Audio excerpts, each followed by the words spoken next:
یہ واقعہ لاہور کے گنجان آباد علاقے ملتان روڈ پر واقع 3 منزلہ فیکٹری میں آج صبح اس وقت پیش آیا جب فیکٹری کا ایک سلنڈر اچانک پھٹ گیا، جس سے عمارت زمین بوس ہو گئی اور قریبی عمارتوں کو نقصان پہنچا۔ اس فیکٹری میں مویشیوں کے لیے ٹیکے تیار کیے جاتے تھے۔ ایک بار نہ ٹھا ہوئی تے جویں میں کلی سا تے ٹھا ہوئی تے ایک بار کھڑ کھڑ کھڑ کھڑ کھڑ کھڑ کھڑ جویں ٹونڈا ہی تم گیا کو دستا ہی کچھ نہیں سنے۔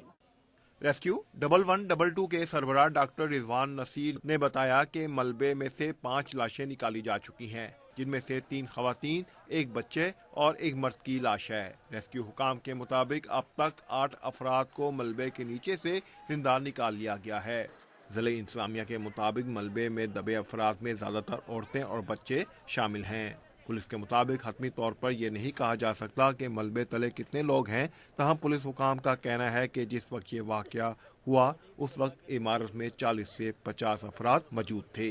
میرا بیٹا دینا تھوڑا یا بڑا ہے، عادل نام ہے، عادل علی۔ 2 مہینے ہو گئے نے، 3 کی مہینے ہو گئے نے، اکٹھے لگے نے دوویں۔